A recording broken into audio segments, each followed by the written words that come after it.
Good morning, everyone, and welcome. I'm Darren Kirk, President and CEO of EXCO. It's my privilege to host you here today at a facility that reflects where Canadian manufacturing is heading. This site has deep roots in precision engineering, advanced tooling, and the sophisticated software that ties it all together. Precision machining is core to what we do. We've recently invested heavily in large-scale machining, a capability in short supply across North America. We've also expanded our world-leading additive manufacturing operations alongside a focus on growing our fabrication capabilities. We're putting all of this to work in Canada's nuclear sector because we believe that with the right skill, the right technology, and real determination, there's nothing this country can't build. We're glad to host you today. There's important work happening in Canadian energy and industry, and EXCO is proud to play a part. I want to thank the Government of Canada and Minister Hodgson in particular for their leadership in choosing EXCO to mark this moment. To the provincial ministers joining us today and our colleagues across the nuclear sector, including my EXCO teammates, thank you as well. This is a true Team Canada effort, and it's a privilege for us to be part of it. Now, I have the easy job this morning. I get to welcome you, but let's move on to the substance. It's my pleasure to turn things over to our MC, Sima Acan. Sima, over to you.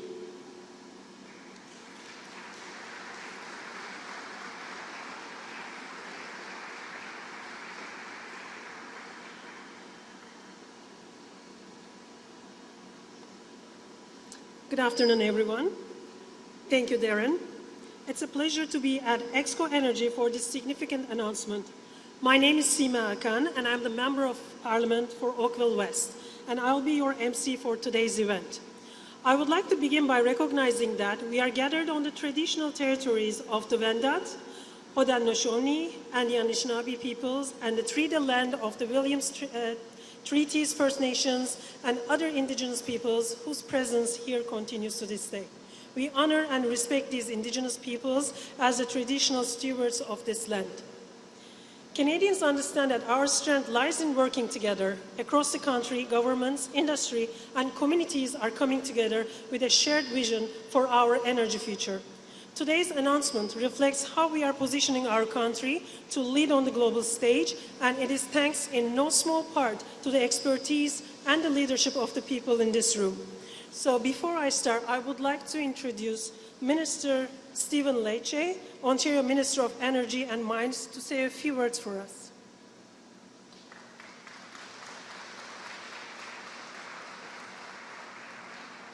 Good morning, everyone. Thank you so much for this opportunity. Thank you, Minister Hodgson, for your flexibility. I'm off to the Cambridge Nuclear Summit, so we're keeping it thematic today. But I want to tell you about a vision for nuclear in Ontario. You know, 94% of all nuclear reactors of the last decade were built by the Chinese or the Russians.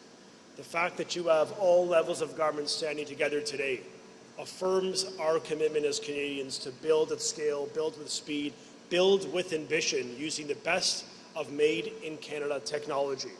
Ontario is a leader. Quite obviously, 97% of electricity from nuclear is generated from Ontario's fleet. You know, roughly 16 of 17 reactors are in our province. 25% of global uranium is refined in our province. And we are proud to be doing this with Bruce Power and OPG leading the way, building on time, building on budget, supported by the most talented, skilled workers on earth. We have something special in this province and country. We are one of 6 nations with our own civilian nuclear technology. In order to sustain that into the future for another century of nuclear leadership, clean energy leadership, we of course need to have a cogent long-term plan.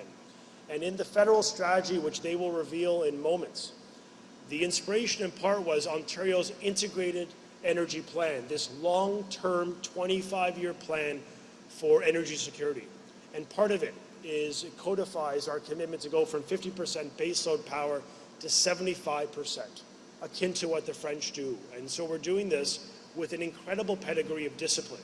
We're doing this recognizing that we can do big things with ambition in this country again. We can build the largest nuclear generating facility in Bruce Power, eclipsing the South Koreans. We can do that here at home. We can build the largest nuclear generator on Earth in Wesleyville with OPG. We can do that here at home. We can build the Western world's first small modular reactor because we believe, all governments, we can do it here at home.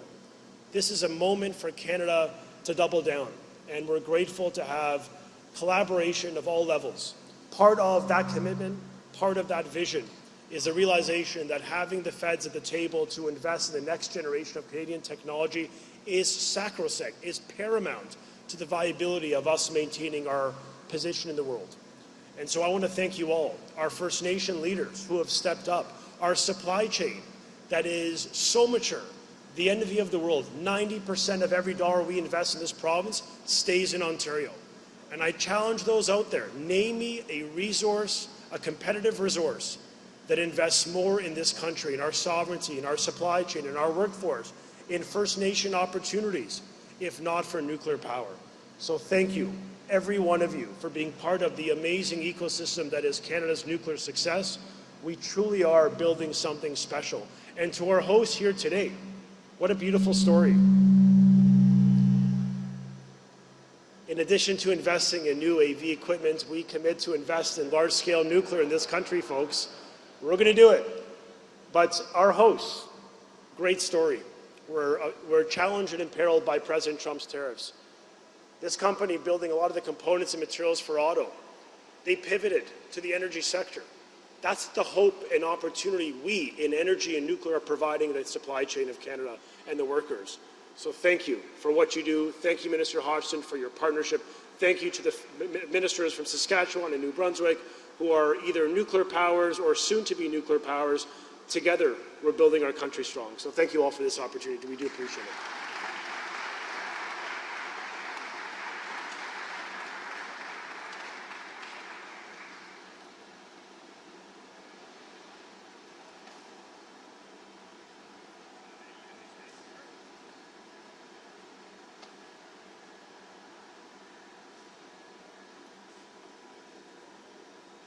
Thank you, Minister Lecce.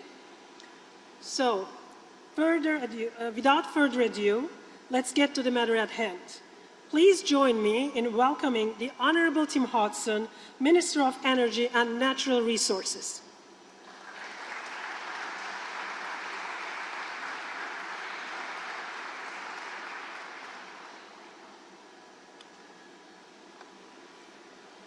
Thank you so much, Sima. Good morning, everyone. Bonjour à toutes et à tous. It's a pleasure to be here in Newmarket today, and I want to begin, as Minister Lecce did, by thanking EXCO Energy for hosting us, and good luck on your journey as you transition to a bigger part of your business being in the energy sector. I also want to recognize my colleagues from across Canada, including provincial, territorial, and municipal officials, Indigenous leaders, utility leaders, labor leaders, industry, academia, and many, many other people in this room who've helped build Canada's nuclear sector into what it is today. Thank you very much.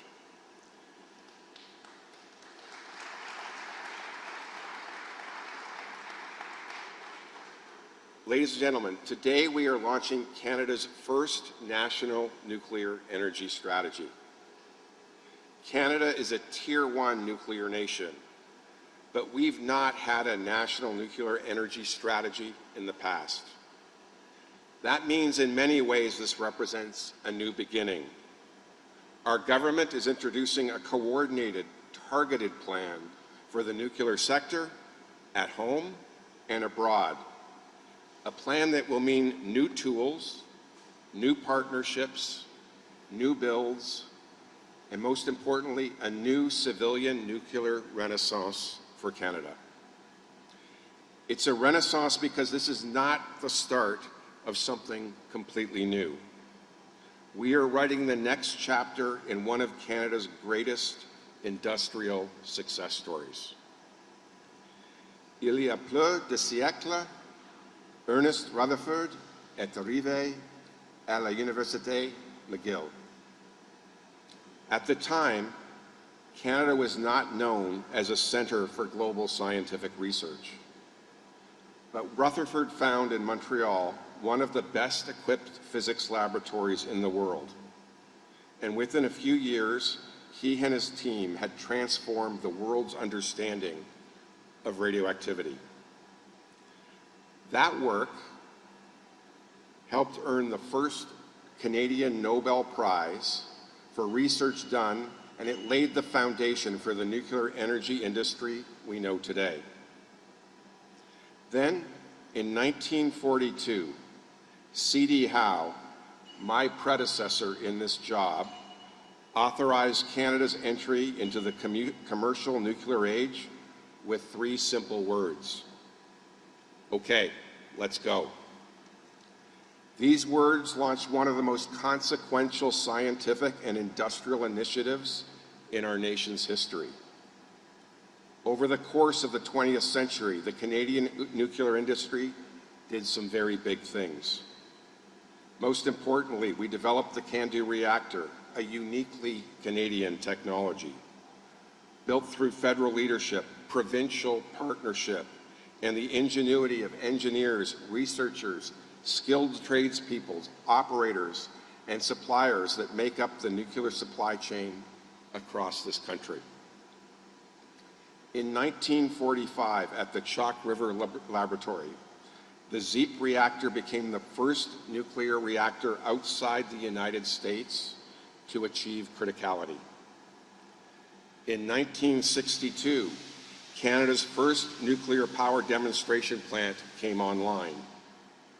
And in the decades that followed, Canada built a nuclear energy ecosystem that remains the envy of the world. We built uranium mines in Saskatchewan that responsibly extract the world's highest grade uranium. We built an entirely new domestic supply chain that means we don't have to rely on other countries to power our homes and industries. We built a world-class operating culture that has set the record for the highest uptime operating reactors in the world. And we created a regulatory system trusted for its enforcement of the highest safety standards in the world. We have a workforce and unions that know how to deliver new builds and refurbishments on time and under budget. And we have a customer base for our technology around the world that few countries can match, which has generated billions of dollars in exports and thousands of jobs right here at home. Ladies and gentlemen, built over 70 years, Canada's nuclear energy advantage is one of our greatest achievements and one of our greatest cards to play in the volatile world in which Canada finds itself. Because today, as we have all come to understand, for Canada and for our allies, energy security is national security, and that advantage matters more than ever. It's no secret that Canada is facing a changing and volatile world, where reliable energy feels scarce. Global trade is being reordered. Wars in Europe and the Middle East have reshaped energy security. Artificial intelligence and data infrastructure are driving unprecedented demand for power. Climate change is intensifying, and countries around the world are asking the same question. Where will the reliable, affordable energy we need to power our economy come from? For Canada, led by your new federal government, the answer begins with what we can control. Supplying and controlling our own energy, building a stronger, more sovereign economy, creating high-paying Canadian careers, and ensuring that the power that underpins our industries, our homes, our communities, and our future technologies are clean, reliable, affordable, and Canadian. That was the challenge your government set for Canada in May when we announced our forthcoming National Electricity Strategy.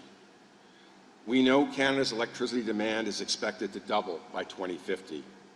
So we will double the capacity of our grid. We will build new major electricity projects. We will connect fragmented grids through new transmission infrastructure.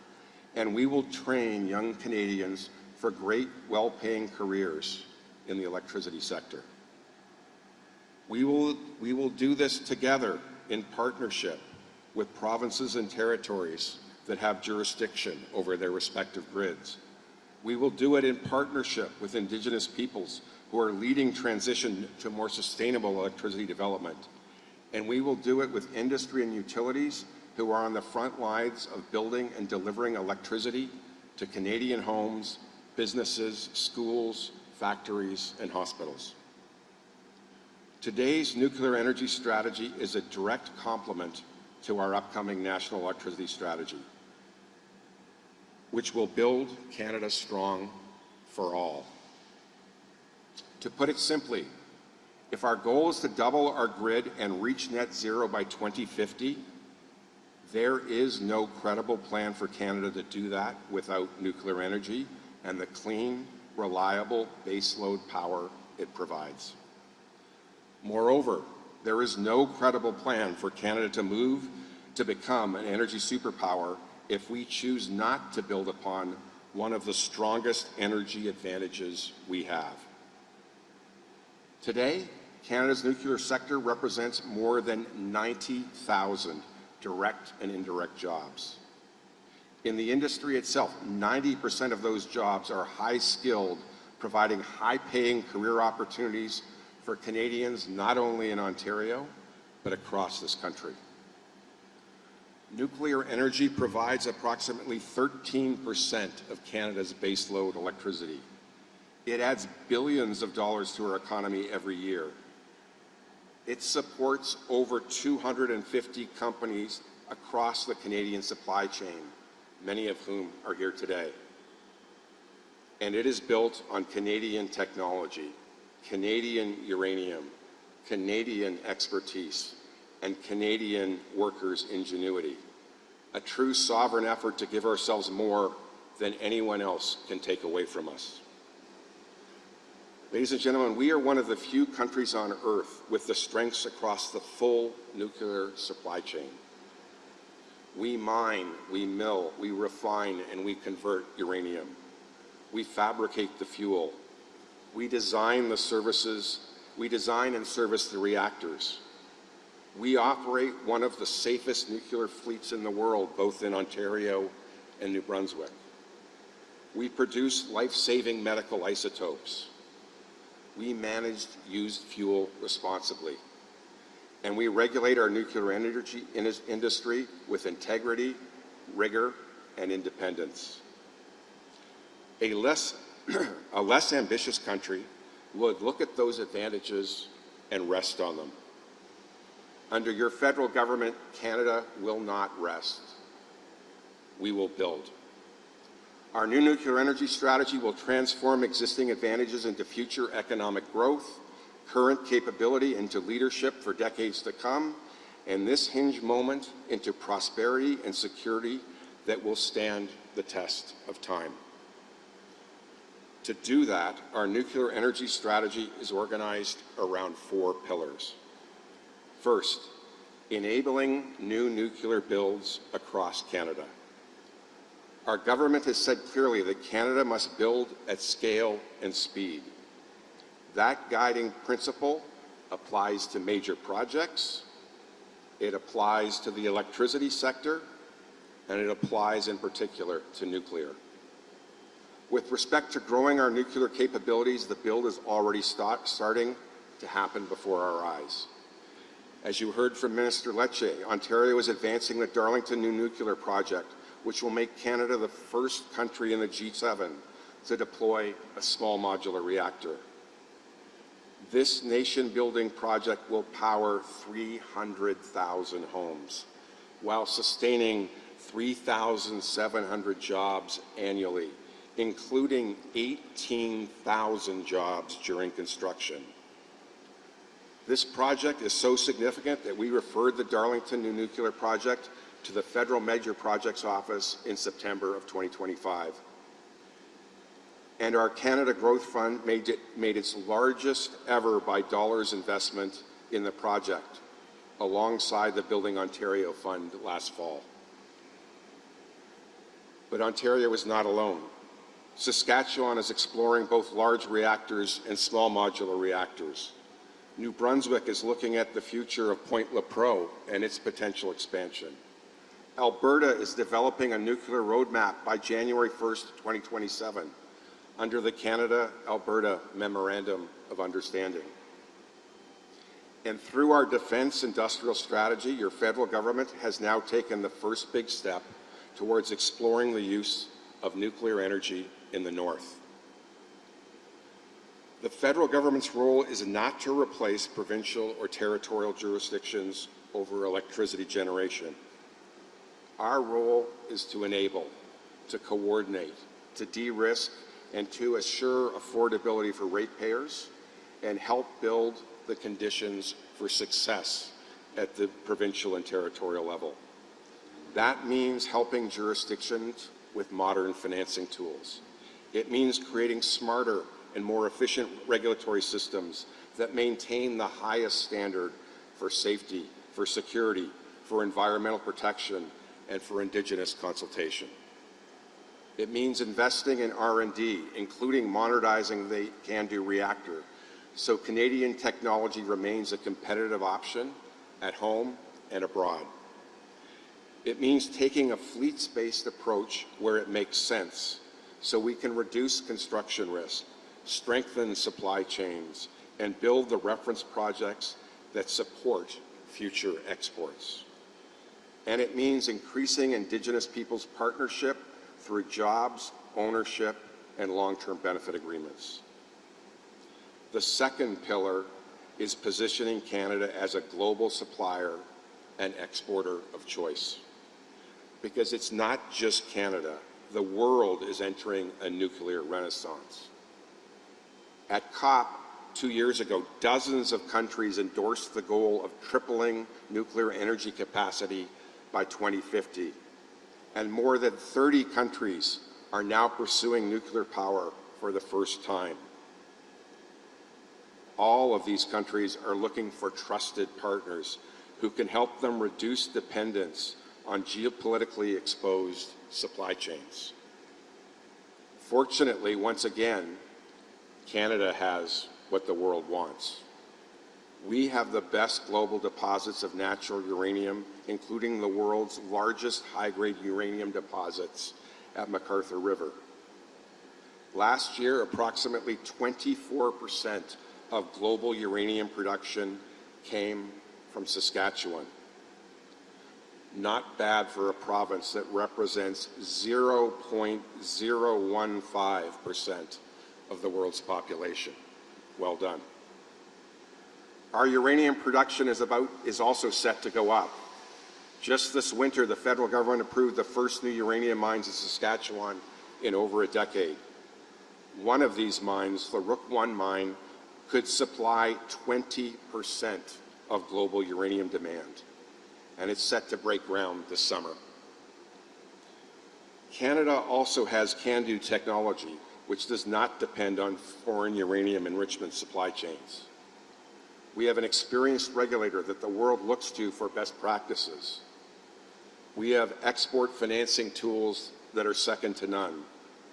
And through the building of a deep geological repository, we have a plan to store used nuclear fuel with the best regarded, safest solution in the world. But to position Canada to thrive in this increasingly volatile, energy insecure world, we need to act as Team Canada. That means the Government of Canada, provinces, territories, utilities, Indigenous peoples, other partners, labor, industry, researchers, and exporters, we all need to move in the same direction. It means presenting international partners with a complete Canadian offering: fuel, technology, financing, regulatory training, supply chains, operations and refurbishment, isotopes, and waste management expertise. It means supporting our existing partners while pursuing new markets like Poland, where I was on behalf of Team Canada in February. Ladies and gentlemen, we must remember that unlike many of our other exports, reactor exports are not one-off transactions. They create customers that will buy Canadian for decades to come, building our strategic and economic autonomy with a network of trading partners that allows us to rely less on any one other trading partner. Our nuclear exports change the equation for a country looking for energy security and significantly reduce the emissions produced by energy around the world. And these exports create high-value jobs here at home that allow Canadians to support their families and contribute to a quintessentially Canadian industry. The third pillar is expanding uranium production and nuclear fuel opportunities while supporting world-class long-term waste management. Canada is the world's second largest producer of uranium. We hold, as I said, the highest grade uranium deposits on the planet, concentrated in Saskatchewan's Athabasca Basin. It cannot be understated or overstated how strategic this is. In a world where energy security is national security, Canadian uranium is a source of stability for our own reactors and for our allies. Because our current CANDU fleet is fueled by natural uranium, Canada is the only country in the world that is fully self-sufficient in our own fuel supply, something other countries can only dream about.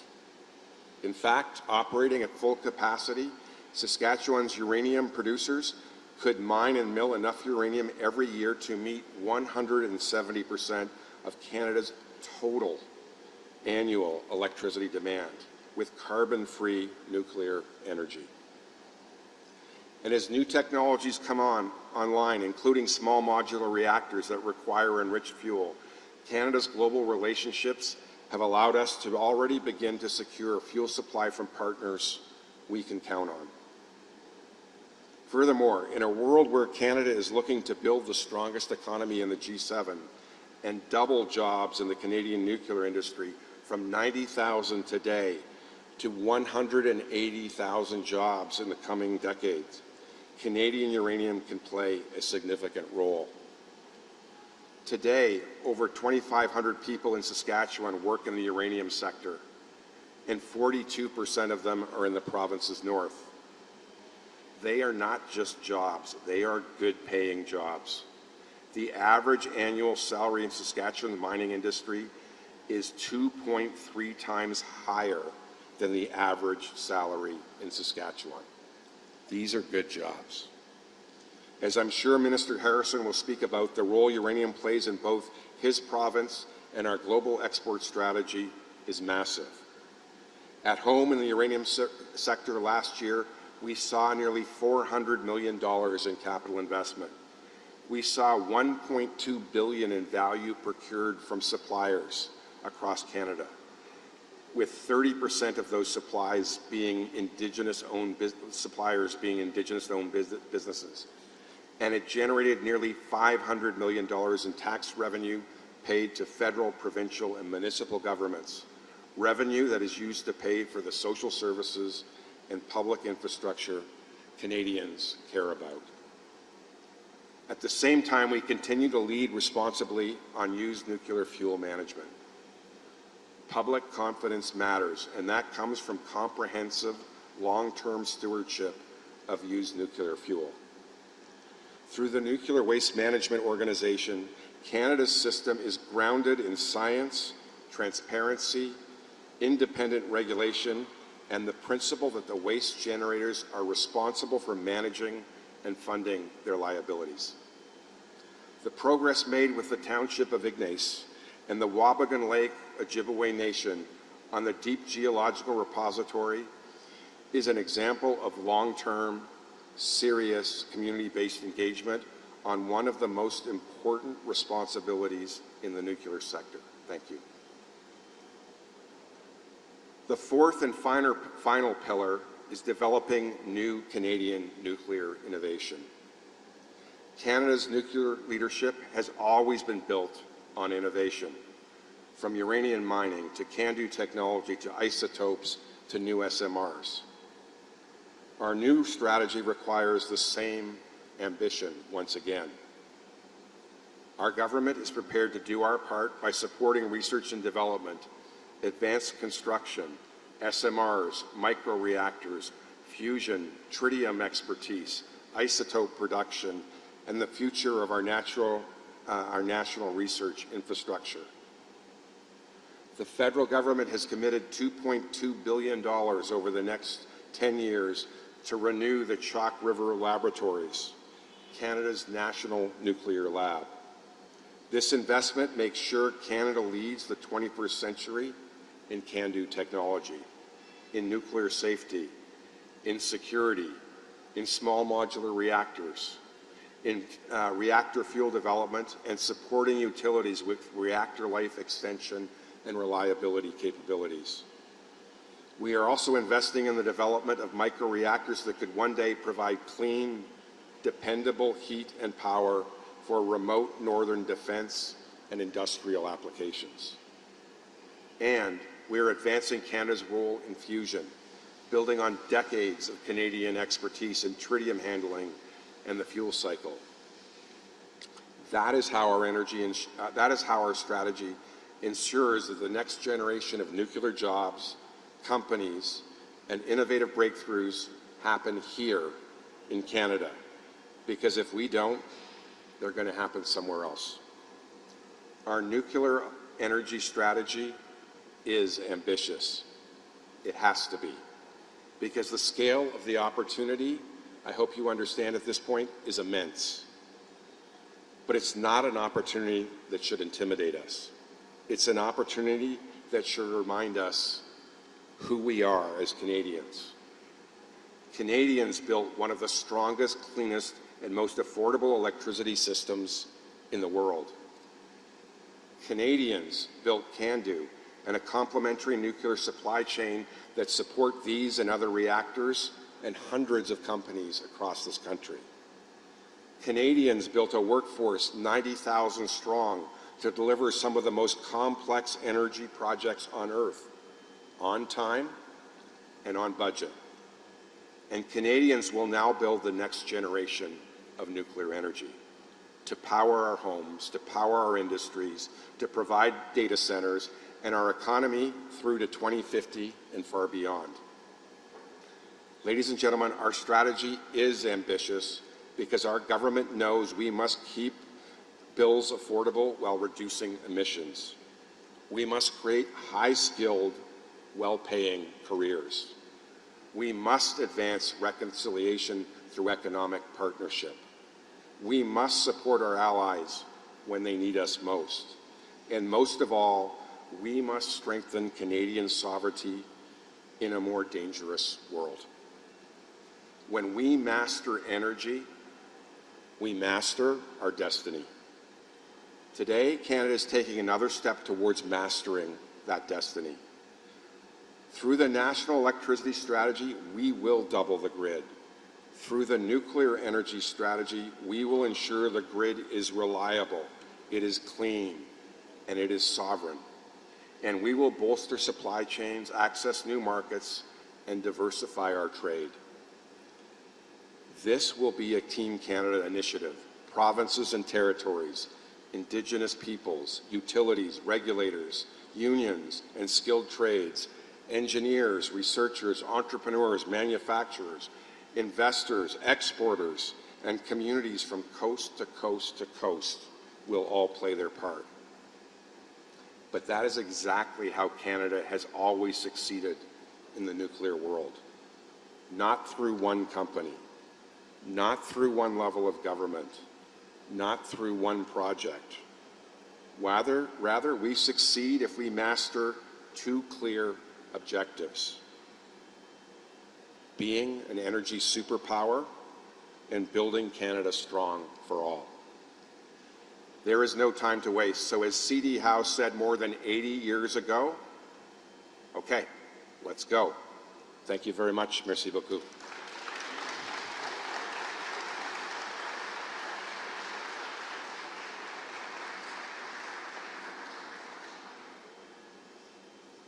Thank you, Minister Hodgson. Now, let me invite the Honourable René Legacy, the New Brunswick Minister of Energy, to say a few words.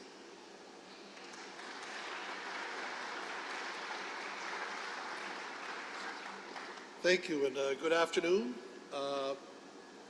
Minister Hodgson, thank you very much for the invite for this great announcement.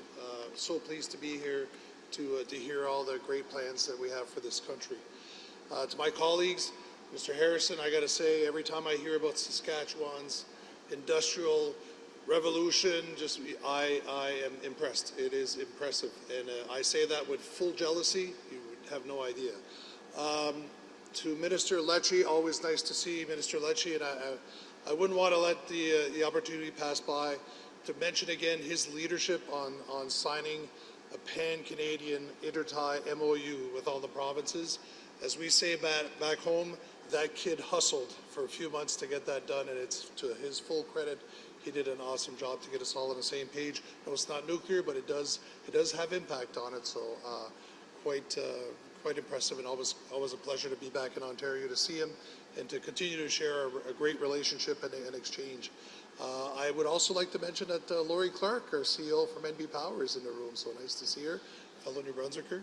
You need something done? All right, thanks. I won't go back and repeat like the great information that the minister brought up about Canada's place in the world in nuclear, but I do want to talk about New Brunswick a bit because nuclear has been part of our past. It's definitely part of our present, and it most assuredly will be part of our future. We brought a first can-do into the mix in the early 80s, so we've been a nuclear jurisdiction in Canada for almost 50 years now, built the supply chain around it, built an infrastructure network that supports it, and we feel that there's still more to do. I'll get back to that in a second. We were the first to refurbish, and I know Stephen Lecce talks a lot about how their refurbishments in Ontario were done on budget and on time. Brings it up to me quite often, and I keep reminding him, and that's being done on hard lessons learned at LaPro. And that's what Team Canada is about, where we take that information, those lessons, and we push it forward to the next projects. It is now time to get to those next projects. So we were part of that first initiative. Back when SMR started in 2015, 2016, we were part of that discussion early on. The first SMR strategy had New Brunswick stamped all over it. Continues to be an active discussion for us, where we've built knowledge, we've built connections, we continue to look at that technology moving forward. I see representatives from nuclear back there that just took on Moltex, which is going to potentially bring on a great nuclear fuel solution with our nuclear waste, which has a lot of potential. So these discussions continue to happen. That was part of our past. Right now, we are still looking at. I'm just going to push down a little bit back. We are still pushing to get our LaPro site ready for new nuclear. This summer, we are looking at adding isotopes, medical isotopes, to our mix, and hopefully being able to collect some of those within 2027, if possible. So still very active in our territory, getting new things done. With our current shutdown, we're looking at all kinds of innovations. As far as our future goes, and in all the discussions that we're having with the provinces, and I look at the first pillar that the minister mentioned, point 2, which is new nuclear in Canada outside of Ontario before 2035. And I've repeated it a couple of times, and I'll say it here again today. The easiest path to get new nuclear in Canada outside of Ontario by 2035 is going through Point LaPro. We're ready, we're advanced, we're already doing our EIAs at this point. We've already started engaging in the first steps with our First Nations, getting that relationship ready for those next steps. We know that we have a potential to put an extra 1,500 megawatt on that site, It is the only site in Canada ready to move ahead, so we're ready. We're building a coalition of the willing out east with our sister provinces, Nova Scotia, PEI. I'm not going to lie, the New England states are pushing hard for us to do this because they are voracious for energy. And we have good friends there too, so we're willing to listen and talk. We're having conversations with Quebec also. So this is truly a Canadian solution on the East Coast that we feel is doable. We know we can't do it alone. We're a small jurisdiction, but we don't feel like we're doing it alone. I see lots of familiar faces in this room that I get to meet quite often now, and it does feel like there is a Team Canada building, and I can assure you absolutely that New Brunswick is part of that formula, and you will see that new nuclear very soon. Thank you very much. Have a great afternoon.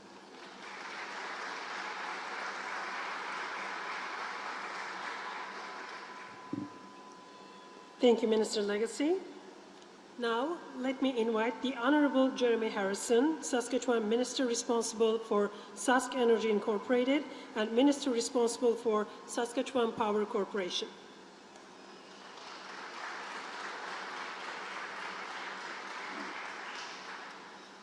Well, thanks very much. Really do appreciate it. I want to start by making some acknowledgements. There's a lot of friends here in the room. Minister Legacy, thanks so much. Probably not well known, but ministers actually get to spend quite a lot of time together in the same files, whether it be through FPTs or international engagement. And Minister Legacy and I have had that opportunity, and I think that his constituents are very well served by his leadership. I can tell you that. Want to thank Minister Lecce as well, a longtime friend of mine, who really does hustle and is a wonderful minister and MPP here in Ontario. Want to thank Minister Hodgson. Really appreciated the comments, and I'll talk a bit about that a little more, but Minister Hodgson has really been a great partner, I would say, for our province of Saskatchewan. And, you know, whether it be on kind of issues that relate to the forestry sector, for example, Minister Hodgson and I were working directly on a couple of issues. Minister Hodgson knows Saskatchewan very well, having worked on projects in the province in his previous life. So I want to acknowledge that. You know, really approaching things in a how do we get this fixed, how do we get this done fashion. You're seeing that reflected here in the nuclear strategy today. We saw it in the electricity strategy as well. And I really want to acknowledge our appreciation for having a partner in Canada's new government, which has really been a very, very welcome development, and we appreciate it in Saskatchewan. So with regard to the strategy, this is really is a very positive day. And having the commitment from the Government of Canada to play a full partnership role with provinces and territories in advancing deployment of nuclear power is a very, very significant development. And I think in the details, really a very ambitious strategy, a thoughtful strategy, and I would say really a very nuanced strategy as well. Having read through it a number of times, picking out even further positive nuance in how the strategy was drafted, we are very encouraged. And I think we share the same goals in Saskatchewan as with the federal government. Getting to a net zero grid by 2050, working across the country to build a pan-Canadian energy grid, including between provinces, prioritizing energy security, prioritizing reliability and affordability as the North Stars of our power generation strategy. And all of that has gone into our approach, which really is, we have made the binary decision that we are going to be deploying nuclear power in Saskatchewan. We're going through the process right now of site selection for SMRs. Parallel process we're working through on large-scale nuclear as well, and that process continues to go forward. Appreciate as well the focus and commitment on Indigenous participation, and I'll recognize my very good friend here, Sheldon Watney, representing 70+ First Nations from Saskatchewan. And Sheldon has been involved from the very ground floor in Saskatchewan, representing those 70+ First Nations as full partners. And that is the approach that we have taken and are going to continue to take in Saskatchewan, and having that commitment from the federal government as well is really very significant. It really is, and I want to thank Sheldon for his leadership, because we really do play a pivotal role in Saskatchewan in that global nuclear supply chain. Minister Hodgson rightfully referenced the importance in the uranium space. 25% of global uranium supply set to grow significantly with 2 new uranium mine projects that are ready to move forward, break ground. Been an enormous amount of work that has gone into getting to where we are on that, and I want to acknowledge the positive role played by the federal government there as well. So that pivotal and central role in the global nuclear supply chain, which we see set to grow, really being an important part of this strategy. And one observation I would make, being from Western Canada, there are a lot of forces in this country that push us apart, and it takes a lot of work to bring us together. And I say as a very proud Canadian that nuclear is a space that plays a role that is deeply unifying across the country. Whether, as was well spoken to by Minister Legacy on in the Atlantic provinces, whether it be the centrality that Ontario plays globally in the nuclear space to Saskatchewan uranium. This is an area that can really bring this country together through that One Canada approach and that team approach. And I think that's been really a theme that you've heard here today, developed by ministers speaking from the podium. This is an area that brings the country together. And I just want to leave with our appreciation for my colleagues in provinces and territories, for our appreciation at the national government, and I would say from a lot of you who have worked in the industry through some difficult times. Hasn't always been this bright looking, who have persevered, stayed with it, who have continued to build your companies and do the work necessary so that today we're in a position to capitalize on this unique moment that we have. So thank you very much, everybody. Appreciate the invitation, and have a great day.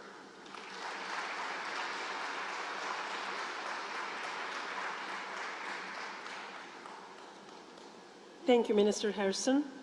Now I would like to invite George Christidis, President and the CEO of Canadian Nuclear Association, to give a few words.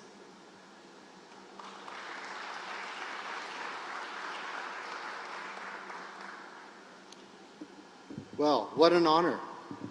And it's great to be here with a lot of colleagues and friends that we've made along the years. Bonjour tout le monde.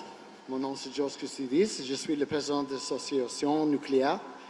Et ici à Toronto, nous parlons le français aussi. So just keep that in mind. But I want to thank you, Minister Hodgson. I want to thank the ministers for all the hard work of coming together, because I do think we have to take a moment in time and think about where we started. And there was a moment that if you had told us that we'd be meeting here together to discuss a nuclear energy strategy over the years, it would have been almost a dream. And here we are, where we're seeing federal, provincial governments coming together. You're seeing labor, you're seeing the utilities, you're seeing the whole region come together, different regions come together. And that's a very unique moment in time. And really, it is to a lot what the ministers have spoken about. Minister Hodgson spoke about, what Minister Lecce, Minister Harrison, Minister Legacy have talked about. It's about the importance of our nuclear industry as a strategic asset to accomplish a number of key goals. Like we've seen at the G7, the world needs Canada. It needs nuclear from Canada. It needs other energy sources from Canada. And as we heard from Minister Harrison, my home province as well, there's a dynamic there that there's an opportunity to unite our country behind this technology, behind this industry, or with this industry. And when we look across different provinces and different regions, we identify that, quite frankly, the opportunity to work is to what end? It's about making Canada strong. It's about creating jobs, strengthening our communities, working with our First Nation partners, Sheldon from Saskatchewan, working with our municipalities, Mayor Foster's here, I'd seen. And it's about coming together to accomplish very significant goals that we see ourselves as a partner to. And the nuclear energy strategy, we feel, provides that foundation. The nuclear energy strategy, had the opportunity to look at it, is resoundingly a direction that we all collectively are behind, Minister. So we thank you very much for this opportunity. Yes, there are competitive pressures. Yes, there's different views sometimes that exist, but the direction of the nuclear energy strategy is exactly where we need to go, and we appreciate this effort, Minister, very much. Canada has what it takes. We have the technology, we have the workforce, we have the excellence, we have the culture of getting things done. And now we're looking eagerly to accomplish these goals. Now, before we move ahead, I have to acknowledge a few things. I'm president of the Canadian Nuclear Association, so it's an honor to speak on behalf of the industry. But the industry itself is based, I think, a lot of the successes that Minister Lecce had spoken about. The work, the refurbishment led by OPG and Bruce Power, particularly with labor in delivering these projects on time and on budget, were foundational for the reputation of this industry. The work, the leadership that New Brunswick Power is doing is foundational to the work that this is doing. Across this region, different parts of our industry are working hard. Cameco and the other uranium mining companies like Orano are working hard to accomplish great goals. We're doing amazing work in the small reactor space, but as you pointed out, Minister Hodgson, in the large reactor space. So as we come together and look at the next chapter, the nuclear energy strategy is foundational to the next set of conversations, whether it's regulatory, financial, workforce, supply chain, whatever it might be, but we're honored to be part of the solution, and we look forward to working with yourself, Minister Hodgson, and as well as the other ministers in accomplishing and getting things done. Thank you very much.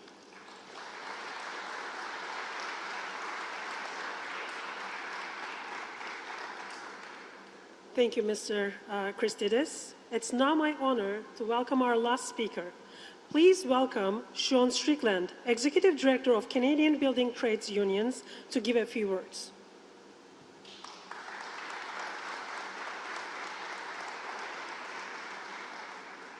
Thank you very much. It's great to be here today, and thank you, Minister Hodgson, for presenting this clear path forward for nuclear energy in Canada. Dignitaries, stakeholders, parliamentarians, elected officials, my name is Sean Strickland, Executive Director of Canada's Building Trades Unions, representing 14 different construction unions, some of whom are represented here today, 60 different trades, and over 500,000 workers coast to coast in Canada. Thank you. Every one of our unions and each of our 60 different construction trades participates in the construction and maintenance of traditional nuclear and SMRs. Just down the road at Darlington, there are over 1,000 workers on site building not only Canada's, but the G7's first small modular reactor. Northwest of here at Bruce Power, there are also over 1,000 workers working on major component repair replacement programs and life extension projects. Recent project milestones at Darlington and Bruce have indicated projects being delivered under budget and ahead of schedule. Traditional nuclear, SMRs, new builds, maintenance in Ontario and New Brunswick are constructed and maintained and operated using the highest skilled nuclear contractors and tradespeople in the world. Each and every one of them 100% union. Our contractor expertise and capacity, union training facilities, and apprenticeship programs are the best in the business. In partnership with governments across Canada, we welcome the challenge of training thousands of more workers to meet the promise of this new nuclear strategy. And we will train them the right way, the union way. No shortcuts, no compromises, dedicated to skill and to safety. Minister and ministers, you have a strong partner with Canada's building trades unions, our affiliates, our provincial councils, and our members. Let's do this together. Go, Canada, go.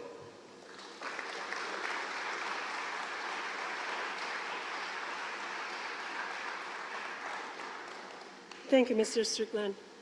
Once again, thank you to everyone for being here today, and thank you to Exco Energy for so graciously hosting us. In September last year, MP James Maloney and I established the Nuclear Caucus. Together, we connected policymakers to industry leaders as we look to advance Canada's world-leading nuclear sector under the leadership of Minister Hodgson. Since then, George, and the Canadian Nuclear Association have worked closely with us, as have many experts from across the industry, including same familiar faces here today. Together, we are working to ensure continued progress for our nuclear sector through advocacy and policy development. I will now turn it over Carolyn Swankin, who will moderate the media availability. Thank you.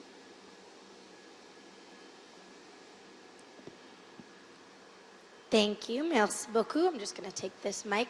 So as said, we will now move to the media availability portion of the announcement. We'll start with journalists in the room and then move to those who we have online. If you can just please state your name and the outlet that you're reporting for prior to asking your question. And if it is for any of our specific speakers, please indicate that as well so we can have them come up to the podium. And we will start with one question, one follow-up. So if there's anyone in the room who'd like to ask a question, please just indicate that now.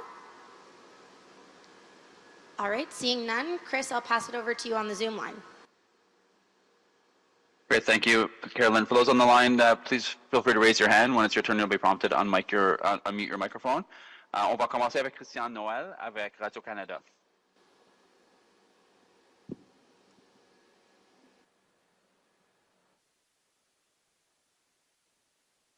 Christian, s'il vous plaît, activez votre microphone. Oui, voilà, mon micro est maintenant activé. Est-ce que vous m'entendez bien? Oui. Merci. Bon, ma question est pour le ministre Hodgson. My question is for Minister Hodgson. How many new jobs and how much economic impact do you plan to create with that new strategy? So today there are about 90,000 direct and indirect jobs in the nuclear industry in Canada. We believe that as the provinces make their choices and roll out nuclear, that will lead to at least a doubling of that level of employment. So going from roughly 90,000 jobs today to 180,000 plus jobs in the coming decades. Thank you. And how much of this is contingent on AECL to renew its deal with Atkins Realis that is set to expire in October? And what's the status of the negotiation there? Are you negotiating? Are you talking to different companies? Are you going to let the deal expire? What's the status there? And how much of it is contingent? How much of your strategy is contingent on renewing that deal? So to be clear, it is the responsibility and the choice of the different provinces and territories to make the technology choice for their next nuclear decisions. What we have heard from the provinces, and we believe, is it's important that Canada's Indigenous technology, the CANDU technology, be updated, as we talked about in our technical brief. The last CANDU reactor in Canada was built in the 1990s. There have been a number of updates to the technology that we need to put through in the new designs, and we will ensure CANDU is a viable technology for the different provinces to choose from going forward. Minister, merci pour vos questions, Christian. Next, we'll move to Matt McLaren with Global Mill. Matt, you can go ahead and unmute yourself. Thank you for taking my question. This is for Minister Hodgson.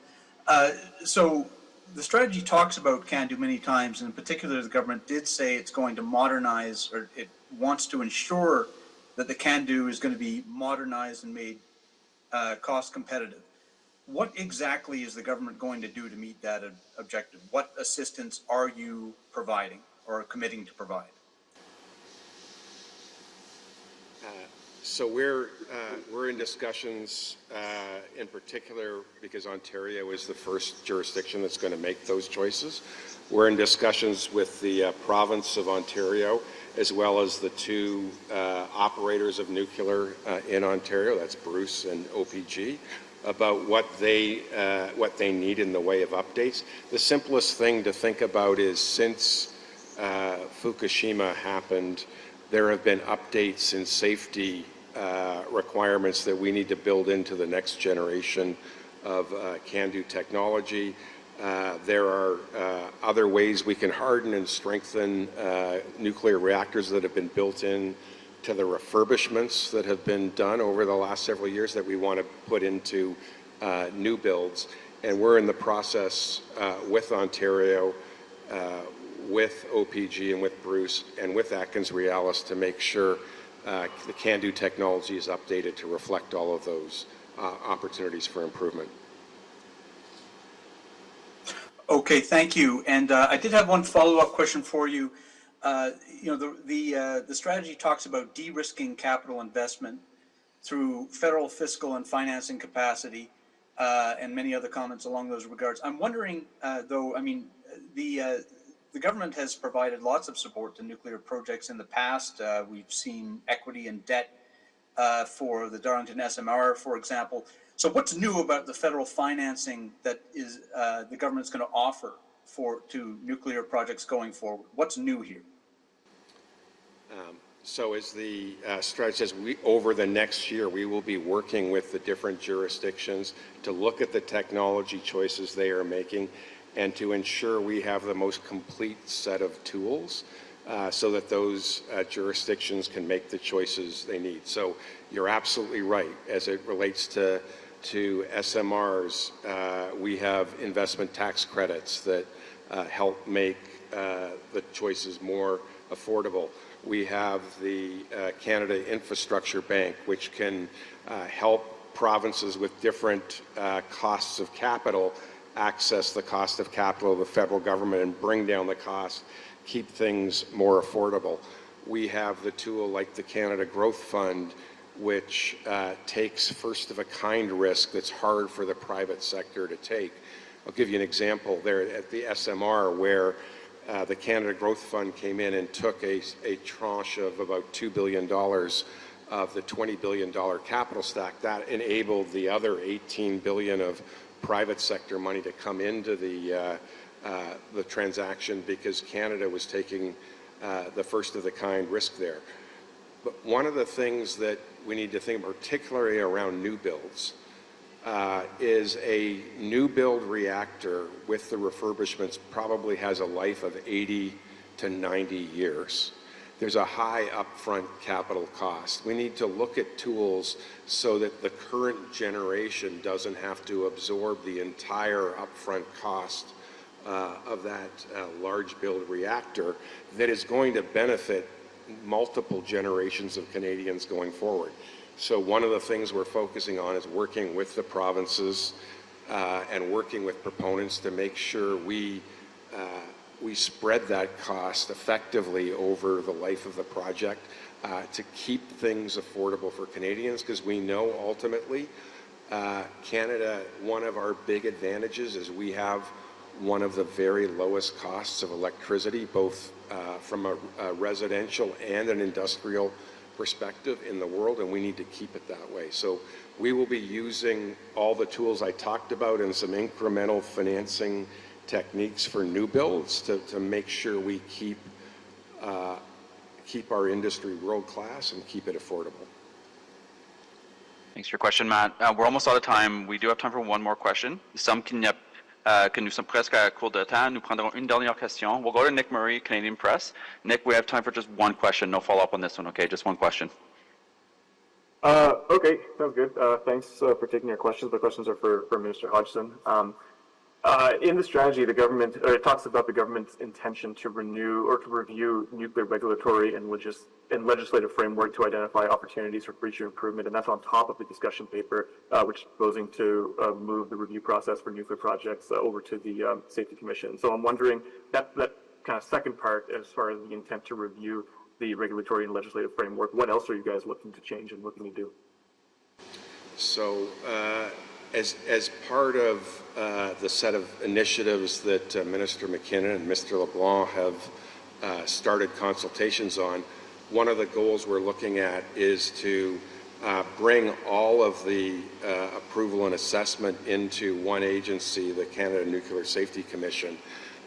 We think by centralizing all of the responsibilities in one organization, we can both raise the standards and raise the competence of the government, and deliver the certainty that all the stakeholders and proponents require in that 2-year time period. So we have a clear objective that when proponents bring a project that's ready to be evaluated, that we will deliver within 2 years a conditions document which says if you meet these conditions which are laid out, you will have the ability to operate. That gives the proponents the ability to commit capital, start building, and keep the cost of these mega projects affordable. Great, thank you everyone. This concludes the event. Ceci conclut l'événement. Merci à tous.